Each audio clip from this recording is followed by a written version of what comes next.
loud and clear. Great. Go ahead. I think a lot of the things I'm going to say was actually tied into what Kojo said, and maybe many of the other things people have said. Listen, the truth of the matter is that I don't know how anybody takes it, but the fact remains that you cannot be a serious football nation and have a part-time coach handling your national team. It won't work. We are looking at a manager or a coach who basically quite clearly doesn't know enough about his own players. The way he's using them, the way he's deploying them, the way he's playing to try and get the best out of them. He's all over the place. And tonight was a clear example of a coach who is very much not confident. He lacked the confidence. And even when you see the way he celebrated with the Sawaku's goal, it was a huge sigh of relief for him because he's come under a lot of stake. And he's won one game in the 90 minutes. That was against Madagascar. In a game we didn't really play. I was lucky enough to be commentary on that game. I was in commentary on that game. We didn't play particularly well. We scored 3 goals in that second half, but that's Madagascar. And we've struggled since. So Otto himself and the technical team, first and foremost, as it stands, with the record they have just not been good enough. I'm not sure why people are beating about the bush. If it was Milo, we would say the same thing. If it was Kwesi Appiah, would say the same thing. Why can't we say the same thing about Otto and he's just not good enough. He's a rookie, he's inexperienced, and he has a job on a part-time base. There is no way any serious football nation achieves anything meaningful with the national team with a manager who does not do this job 24/7. I tweeted this sometime after the Brazil game that coaching is intense. It's really intense. And in the current world, in the current football where technology also plays a massive part in accumulating data and making meaning of data, it is a full-time job. Even when coaches are paid on the interim, they have to resign or leave what they are doing and come and take the job on a full-time basis, even as interim, until they are confirmed or they are replaced. Ralph Rangnick left his job to come and take Man United as an interim manager. He did it 24/7 on full-time basis. What makes us here in Ghana think that we can have a coach who didn't work 24/7 on the national team? And people think the national team is only when you've called the players into the camp. People think the national team job is only when you meet the players. It's a way long more than that. You wonder if he even had enough information about Nicaragua or Brazil. And so we are looking at a technical team who, in my opinion, are just not good enough, because we've got to play a lot better than we did against Nicaragua. That's for sure. That is for sure. That nobody can convince me that is what we could have done against Nicaragua, even with the team that he started. But the point is, the coaching isn't great. The coaching is almost as if we've thrown decent talent on the pitch and we want them to show off their. And that is quite clearly why a player like Kudus, Inaki Williams, even though you see certain qualities in them, they are never really working well together as a unit, because there isn't quite clearly no defined pattern in the way you want to attack, you way you want to transition and what have you. And that comes down to coaching. So we can beat about the bush what we want. We've made all the with bringing new technical team, new players, and what have you. But the bottom line is the coaching isn't great. And Otto, this is not his first game. This is not his second game. We are looking at his 9th game or 10th game in the job. And there isn't one game that he's inspired any confidence or whatsoever with the style. So I think that is the first issue. The second other issue would be some of the players we've got. They are talented, they are whatever, but listen, typically Kudus. And somebody tweeted something I think is true. If the Ayus dropped the Kudus performance of tonight, social media would have been different. I'm not defending that they've also had games that have been terrible, but I'm saying that we need to start also looking at where he best fits in this team and his impact on the team. Because to be fair, or to be honest, when Kudus has played in a deeper role as a number 10, as a number 8, he never really thinks about the team. He's thinking about himself. He's thinking about opening an angle for a shot. He's thinking about taking the next dribble when the pass could have been faster, could have been easier, could have been straightforward. And maybe now Ghanaians can understand why he can only play as a false 9 in Ajax and not in midfield. Because when you play as a number 10 for a team, you're going to think more about the team and less of yourself. That's why the greatest number 10s know when to bring others into the game, when to send the ball to the wide area, when to feed the ball through. And that has never been Kudus' game. But when it's close to the goal line, he pops up later in the second half, he popped up in decent areas. He just couldn't score. but he was in very good areas where on a different day, when if he's having a good game, he could have scored. And these are the things the technical team need to know where to position players and play them. This is Nicaragua. If you can't play a bad game and create enough chances to score a lot of goals against them, then we are in trouble. It means that we need to play above ourselves 150% in every single game in that World Cup to even get a draw. And for me, I think that we've got a real work to do, but I just don't know if they've got enough room, enough time to do it, because the coach is a part-time coach. How much time is he going to have to work on this national team and get them ready to be competitive? Just to wrap up, so I just think that ultimately we've got problems with the coaching. And I mean, all of us, like Otto, Addo, ex-Ghanaian player, we are happy Ghanaians are handling the team and all of that. Charlie, they don't force. The coaching hasn't been great since they took the job. So that has to be accepted, admitted, and they need to improve. And Otto now has to do what Boateng did. He has to decide which one matters. He has to find his priorities. Which one does he prioritize? You cannot have a World Cup team and stay in Germany and prepare the World Cup team. It's impossible. The World Cup is in November, December. You cannot stay in Germany, do another job, and on part-time basis prepare a team for World Cup. What sense does it even make that you're preparing for a World Cup, the biggest football showpiece on earth, and you are preparing your team while you are working with a club? It's not possible. It doesn't work. So he has to now prioritize which one makes sense to him, whether it's Germany job or his Ghanaian job. It's about time some of us start saying these things. He has to prioritize it because it's big. There are 211 national teams. Only 32 of them are going to the World Cup.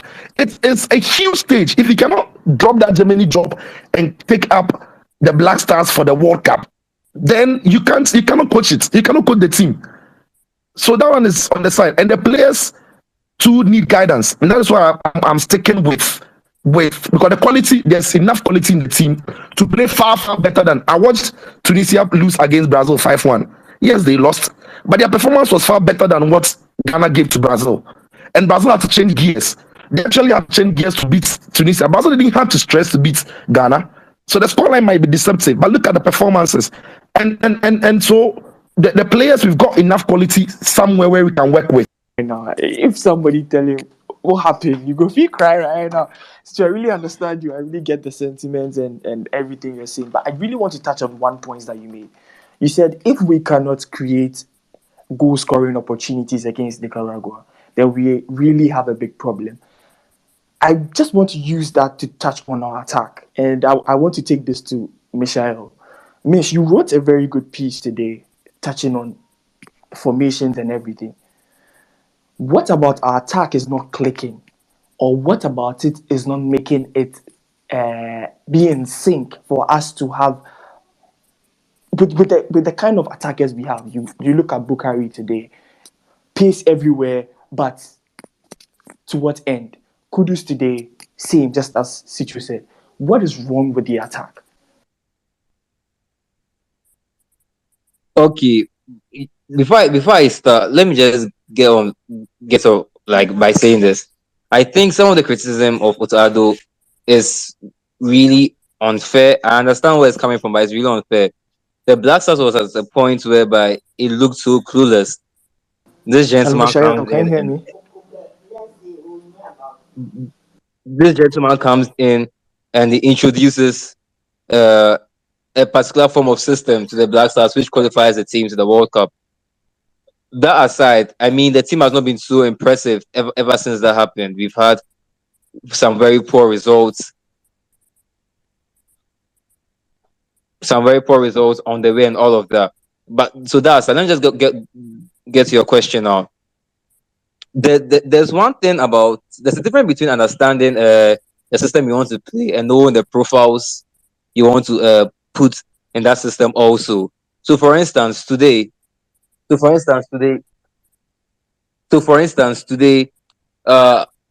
saw the lineup, and I saw the sort of game he wanted to play with, two attacking eights and all of that, I was impressed. I was happy because I didn't want him to start with a back team. Many people wanted him to start with a back team because of what happened in the second half versus Brazil, but I didn't think that was the way to go, because in a game like this against Nicaragua, you're going to be. It's expected that you play on the front foot. But what I think worked wrongly for us was the profiles which were played in some of the roles. So, for instance, you had Osman Bukhari playing from the left, and we all know Osman is more dominant from the right. And with the way the Black Stars want to play from that left hand side, especially, you need someone who is ball dominant, someone who can draw from that role deep into somewhere the midfield, pick a ball, drive at the defenders, and create chances. In that first half, everything was piled on the head of Mohammed Kudus. You had Trey playing a bit deeper alongside Idrisu. The team picks up the ball in defense and they want to find Kudus. And that is what and that's what made Kudus a bit selfish, because at that point everything was leveled on his shoulders. He had to find the he had to create the chances. He had to string the play together. And I think that's summing up. I think that's what worked wrongly for us today. The profiles in some of the positions were a bit wrong. And earlier on, when we were running commentary on Joy, I said this.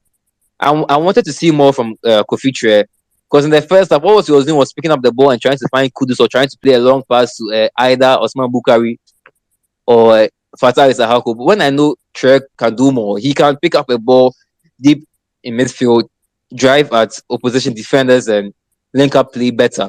And we saw that in the second half. So to just sum up, I think we played some wrong profiles in certain roles. And even in the second half as well, we saw Inaki Williams play a different role, although he was still up front. He was playing more or less like a 9.5 thereabout. He wasn't the main focus of the attack. He was playing off the shoulder of Nicaragua's left center back, and that allowed Kudus the freedom to move, slide out forward. And I said this, I think with the way Inaki plays, he's better off when he's paired with someone instead of him being the lone striker. And I think we all saw that in the second half. And that was what and Sicho said something. We saw Kudus pop up in more like goal scoring areas. And I think that's also what contributed to it, because at that point, it was the same system, the same players, but there was a different approach to it. So two things. I think the system was all right. Two attacking midfielders with three guys up front. But the profiles, I think the profiles didn't help us. If Kamaldeen was fit and he started from the left wing, and you know the way Kamaldeen, he likes to draw for the ball and create chances together with, and we had that profile. We also had Tre and Kudus do what they did. Tre especially do what they did in the second half, and Kudus being more, decisive. I think we'll not have been having this conversation and looking at things so gloomy and all of that. So yeah, that's what I think. So it's about the profiles and the approach. Maybe we'll have to look at a different approach, and Otto has to know the profiles he needs to play in the roles he wants, because I don't think the system is bad for a game for a team like Nicaragua. Okay. But from us being so wasteful, I think when you play the World Cup, definitely the way I've been wasteful, you have to go with a back three, because you can't miss those. If you miss all these chances and Portugal, you guys get on the counter attack, they're going to hurt you. Can I just make two quick points on what Michael said? You said the profiles have to be looked at. I'll tell you what. From watching the game today and having watched the Black Stars over the last few, since Addo took charge, I think one of the biggest problems we have that have to be solved, it's attitudes. So today, for example, and I agree with, I think it was Kojo who said Zor was being blown out of proportion, but then he went on the tangent of us changing coaches. I thought even the performance itself wasn't so bad, to be honest. because I thought we created some really good opportunities. And we could, on a good day, we should have won this game 3-4-0. But you know the problem, and it's been apparent for a long time. Someone like Kudus Mohammed, he doesn't like to pass the ball. And this matter has been going on for so long. Today, Inaki made so many good runs, and he was never given the ball. Our midfielders can't pick the runs, and it's like everybody's trying to score on their own. It even led to Asamoah tweeting that when a striker is making runs and you're not passing the ball, it's frustrating. So is it a case of lack of vision, that they cannot see the runs, or it's just that the players like to hold on to the ball? Because Kudus has all these 360s that he never does when he's at Ajax. So what's with that? Point of correction. He does them. That's why he's not starting in midfield. He does these things, but that's why he's not starting. That's the point. So if you're not, if those things are going to deny you of starting of minutes, and you keep doing them, now they play him as a forward player where he doesn't have a lot of the ball, and so the few touches he has, he's either looking for a goal or he's trying to assist. Why does that keep happening in the Black Stars? It's happening for so long. I don't know if it is a case that, and I know that they've had conversations with him because some coaches have spoken about it. I remember George Barton spoke about it, and he got himself, and he is, and that's the other thing. He is one of our most talented players, if not the most talented one.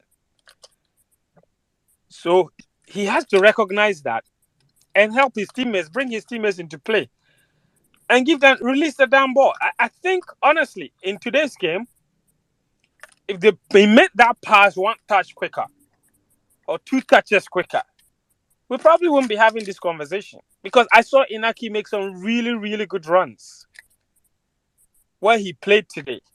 He's brilliant in the channels. We all know that. And I think I agree with Michelle that when he plays off the shoulders of another striker, of another player, that's when he's really good. Like we saw in the second half against Brazil. He wasn't the main outlet. He was playing on that right-hand half space. And then making all those runs out wide, getting crosses and shooting across the face of goal. That's where he's very dangerous. Whether on the right or on the left, that's his best position. He's never been like an out-and-out striker. But even in today's game, we saw there were moments where he made some really good runs. And maybe that's where Kojo's point comes in about new players coming in. Maybe chemistry. Somebody can say maybe it's an issue of chemistry. Maybe they haven't seen the runs. But if I can see the run, the players can see the runs. So something has to be done. They have to pass the ball quicker. Look, there were moments where it was a bit frustrating. And that's why, even in commentary today, I used the word ponderous more than 5 times. Because it almost looked as if that's what most of the attackers were doing. When Osman gets the ball, he's cutting, he's drifting in. The Nicaraguans come in to block the shot. When Fatal gets the ball, he's drifting in. They come across to block the shot. Everybody's trying to cut in and then shoot. They're cutting and score. The few times when we've had the ball across the face of goal and tried to play in a player, Kudus scored 2 goals that were offside. Both of them, actually, especially that first one, the link-up play, the build-up play was brilliant. So we need to see more of that. Inaki Williams had one great one-on-one that he missed. Kudus Mohammed himself had one-on-one with the goalkeeper, which he also missed. So we have to look at all of these things. So today, I didn't think that performance-wise, there was a lot to worry about. We had the openings. What we needed to worry about based on today was a team that lacks a lot of cutting edge. Because our opponents are ruthlessly clinical. Portugal have Cristiano Ronaldo, Leandro Leao, that boy. Oh, goodness me. They have Bernardo Silva. Look at that much cutting edge. And then you take Uruguay.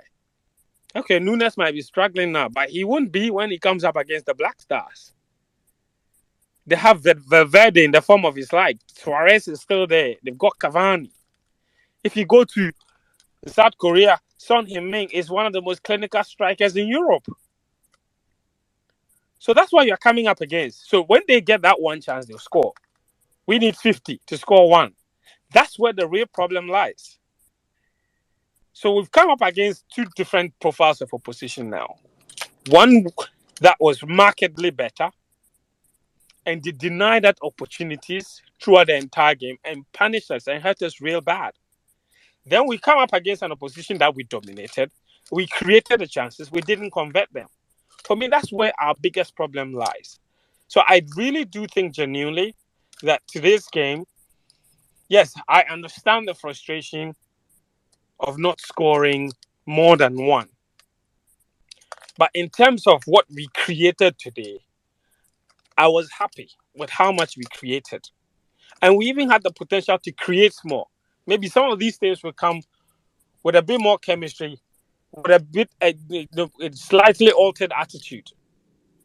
Playing together as a team, trying to look for a teammate every single time, instead of always trying to shoot and trying to be the hero all the time.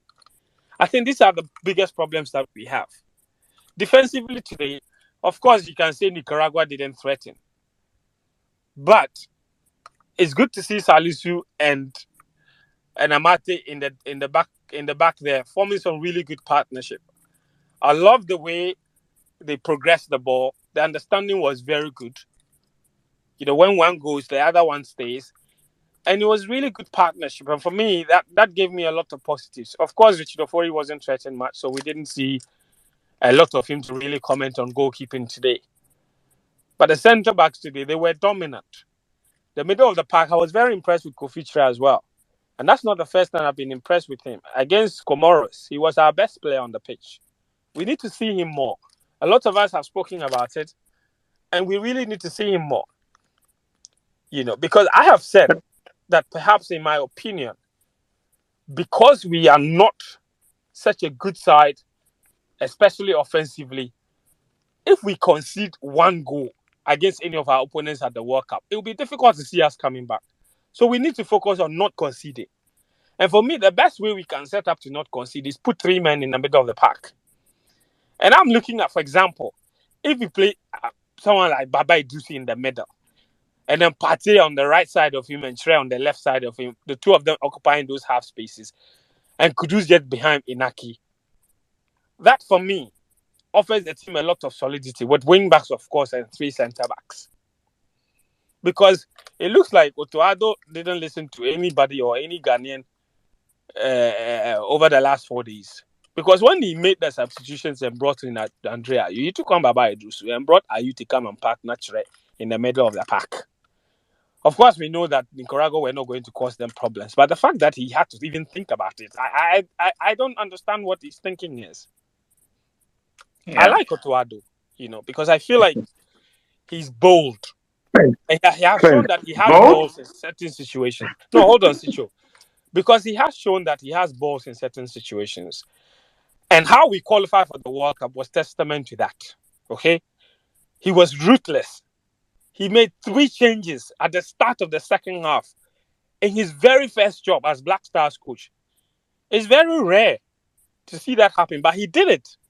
And it paid off. And we qualified for the World Cup. So he has shown in previous matches that he is capable. He's not afraid. He did it. That's what got us the World Cup ticket. Let's not all forget. Oh, sir. It was because of Tuado. Yes. You are making too much of that thing. It not be true like that. No, you see, I'm not making too much of it too. Sorry, can I make a quick point? Yes, you can. Yeah. So, I mean, some of the things you have said are very true. So, I mean, you were saying that, for example, some players were not releasing the ball on time. Some players were cutting in, they were not giving good crosses. But that's the job of the coach. This thing was happening in the first half. What did he do during the break? Did he see it? Did he tell them that, look, you've got to release the ball earlier? Did he say that you have to give good crosses? And also, I mean, personally, this whole issue of putting a right-footed player on the left and a left-footed player on the right, I don't like it. Because, you see, you lose a lot of time. They have to cut back. put it on their stronger foot before they pass or shoot and so on. So why was Bukhari playing on the left, for example? So these are the little things that you would expect that a coach will pick up quickly and then signal and make changes. He didn't. Then the other issue the other point you make about the team not scoring. I mean, we have known this for a very long time, haven't we? And so we know that we struggle to score as a team. That is why they were making all the efforts to bring in Inaki and Nketiah. Nketiah didn't go through and so on. So you have Inaki who is going to help partially with that issue. But then it goes back to a critical issue of, I mean, you ask the question, did the coach really make an effort to ensure that we are getting, or we are at least inviting other players who at this time are playing as strikers and scoring? Who are the people that he invited as strikers apart from Inaki? He had Afinajan and Benjamin Tete. Would you say that these two players are anywhere close our best strikers as of now? People have talked about Abdulaziz Yakubu. The people have talked about Tepete playing and scoring. He didn't even give them a look. He didn't even. This was the time to at least invite them, give them 45 minutes. Let us see what they can also do, because we have a problem with scoring. You are not scoring goals, and you don't seem to have a plan in addressing that big issue. And like you rightly pointed out, our opponents are very tough opponents. I mean, you look at the Portugal squad and it is scary. I mean, the quality in that squad is just phenomenal. And as you pointed out, Uruguay might not be the strongest at this time, but they are better than us. And then the South Koreans, we know they can run at you. They have a clinical striker, a world-class striker in there. So you look at the opponents we are going to face, and then you look at our team and the weaknesses that we know, the weaknesses which have existed for a long time. And you expect the coach to be systematically and strategically working to address these problems. But now, if I look at it over these two games we have played, I don't see any clear plan. I don't see any clear strategy. I don't see any clear direction from the coach.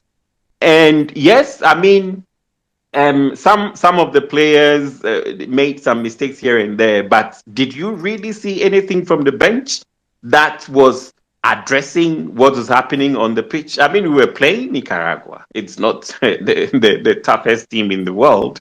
And so this was a game that was supposed to show us, what we could do. This was a game that you're supposed to use to also give the opportunity to some of the other players on the bench for us to have an idea of what they can bring to the team. And the coach was afraid to make changes. You said he was bold because he made some changes in our game with Nigeria. Yes, we have all clapped for him for qualifying the team, because most of us did not expect Ghana to qualify. So we were very happy that he was able to do that. But now that is done and it is over. Now we need to be prepared for the real thing. Please subscribe to the channel and hit on the notification bell for more.